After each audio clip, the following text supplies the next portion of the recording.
Breaking news పరువు హత్య కేసులో పోస్ట్ మార్టం పూర్తయిన రాజశేఖర్ డెడ్ బాడీ మహబూబ్ నగర్ జిల్లా ఎల్లంపల్లికి తరలించారు.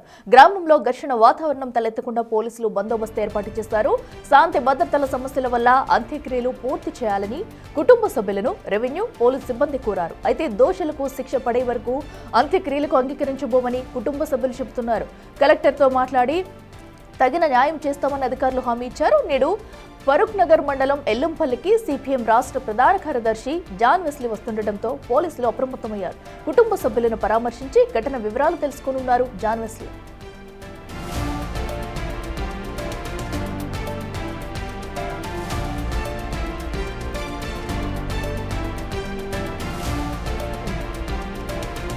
తమ్ముడు ప్రేమ పెళ్లికి సహకరించాడనే కోపంతో అన్నను దారుణంగా హతమార్చాడు అమ్మాయి తండ్రి. ఈ ఘటన మహబూబ్ నగర్ జిల్లా నవాబుపేట మండలం ఎనమనగండ్లలో చోటు చేసుకుంది. 3 రోజుల క్రితం కిడ్నాప్ అయిన రాజశేఖర్ మృతదేహాన్ని గుర్తించారు పోలీసులు.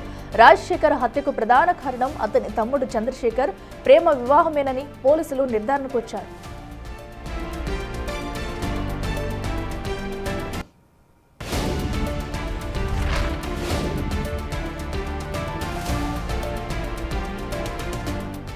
చంద్రశేఖర్ స్వగ్రామమైన ఎల్లంపల్లికి చెందిన ఓ యువతిని ప్రేమించాడు. ఈ నెల 8న తాను ప్రేమించిన యువతితో కలిసి ఇంట్లో నుంచి వెళ్లిపోయి వివాహం చేసుకున్నాడు చంద్రశేఖర్. ఈ నేపథ్యంలో యువతి కుటుంబ సభ్యులు ఎంత వెతికినా వారి ఆచూకీ లభించలేదు. తమ్ముడు ప్రేమ వివాహానికి సహకరించాడని చంద్రశేఖర్ అన్న రాజశేఖర్ పై కక్ష పెంచుకున్నారు యువతి కుటుంబ సభ్యులు. దీంతో ఈ నెల 12న యువతి తండ్రి మరికొందరితో కలిసి రాజశేఖర్ ఇంటికి వచ్చాడు. మాట్లాడతామని బయటకు తీసుకొచ్చి కారులో ఎక్కించుకున్నారు. అనంతరం మార్గ మధ్యలో కొట్టి చంపేశారు. తర్వాత నవాబుపేట మండలంలోని ఎనమనగండ్ల సమీపంలో రోడ్డు పక్కన చెట్ల పొదల్లో మృతదేహాన్ని పడేశారు.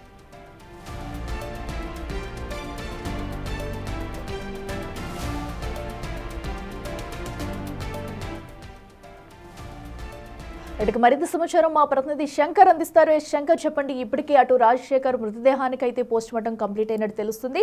సో ఇప్పుడైతే వారి గ్రామంలో ఎలాంటి సిచ్యువేషన్ నెలకొంది? ఎందుకంటే ఘర్షణలు తలెత్తుతున్నాయన్న నేపథ్యంలో కూడా పోలీసులు కూడా అప్రమత్తంగా ఉన్నారు. సో మరి అంత్యక్రియలు చేసే ఎప్పటి వరకు చేసే ఛాన్స్ ఉందనుకోవచ్చు. అక్కడ తాజా సిచ్యువేషన్ ఏంటి?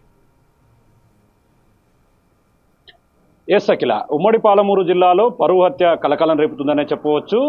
రంగారెడ్డి జిల్లా ఫరూక్ నగర్ మండలం ఎల్లంపల్లి గ్రామానికి చెందినటువంటి రాజశేఖర్ను హత్య చేసి మహబూబ్నగర్ జిల్లాకు సంబంధించి నవాబ్పేట ఎన్మన్గండ్ల పరిసర ప్రాంతాల్లో పడవేయడం, ఒకవైపు తమ్ముడు తప్పు చేస్తే అంటే తమ్ముడు ప్రేమించడంతో తమ్ముడికి సహకరించాడని ఇదంతా జరుగుతూ వచ్చింది. గత 3 రోజులుగా ఇదంతా కూడా హాట్ టాపిక్ గా మారుతుంది. ఇప్పటికైతే ఎవరైతే రాజశేఖర్ ఉన్నాడో అతనికి సంబంధించి నిన్న మహబూబ్ నగర్ ప్రభుత్వ ఆసుపత్రిలో పోస్ట్ మార్టం కంప్లీట్ అయింది. రాత్రి వేళలో అతని డెడ్ బాడీని ఎల్లంపల్లి గ్రామానికి కూడా తరలించారు. అక్కడ ఒక్కసారిగా ఉద్రిక్త వాతావరణం చోటు చేసుకుంది. ఎక్కడైనా సరే ఘర్షణ వాతావరణం నేపథ్యంలో పోలీసులు అక్కడ భారీగా బందోబస్తును ఏర్పాటు చేశారు. మొత్తంగా పరిస్థితులు అనుకూలించడం లేదు కాబట్టి త్వరితగతిన అంత్యక్రియలు కంప్లీట్ చేయాలని చెప్పి రెవెన్యూ మరియు పోలీస్ శాఖ కూడా కోరిన నేపథ్యంలో కుటుంబ సభ్యులు మాత్రం దానికి ససేమిరా అంటున్నారు. ఎందుకంటే కుటుంబానికి న్యాయం జరగాలి, రాజశేఖర్ను హత్య చేసినటువంటి వారిని వెంటనే కఠినంగా శిక్షించాలంటూ కూడా కుటుంబ సభ్యులు అంత్యక్రియలకు ఒప్పుకోలేదు. దీంతో పోలీసులు, మరోవైపు రెవెన్యూ అధికారులు పై స్థాయి అధికారులతో మాట్లాడతామని చెప్పి ఒప్పించినప్పటికీ వాళ్ళు ససేమిరా అనడంతో తిరిగి ఆ అంత్యక్రియలు ఈ రోజుకు వాయిదా పడ్డాయి. ప్రజెంట్ మనం విజువల్స్ లో కూడా చూడొచ్చు, ఆ డెడ్ బాడీని అక్కడికి తీసుకొచ్చారు. పోలీసులు పెద్ద ఎత్తున బందోబస్తును ఏర్పాటు చేసినటువంటి సిచ్యువేషన్ కూడా మనకు అక్కడ కనపడుతుంది. ఎందుకంటే మొత్తంగా నిన్న ప్రజా సంఘాలు కావచ్చు, మరోవైపు ఎస్సీ సంఘాల నాయకులు కూడా వచ్చారు, రోడ్లపై బైఠాయించారు. దళితులు కాబట్టే తమపై పూర్తి స్థాయిలో ఇలాంటి దారుణ హత్యకు ఒడిగట్టారు కాబట్టి వెంటనే శిక్షించాలి వాళ్ళంటూ కూడా చెప్తున్నారు. మరోవైపు పోలీసులు కూడా దీని మీద స్పెషల్ గా దృష్టి సారించడంతో పాటు నిందితులను కొంతమంది తమ అదుపులో ఉన్నట్లు కూడా మనకు విశ్వసనీయ సమాచారం.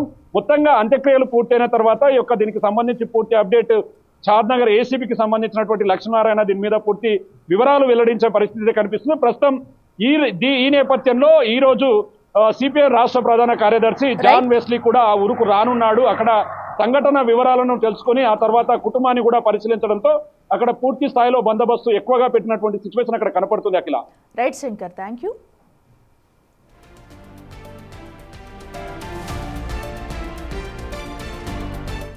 రెడ్డికట్టు పరువు హత్య కేసులో హత్యకు గురైన రాజశేఖర్ కు డెడ్ బాడీకి సంబంధించి ఇప్పటికే పోస్ట్ మార్టం కంప్లీట్ అయింది. అయితే మృతదేహాన్ని అయితే స్వగ్రామానికి తరలించారు. అయితే అంత్యక్రియలు త్వరితగతిన చేయాలంటూ కూడా పోలీసులు అయితే విన్నవించారు.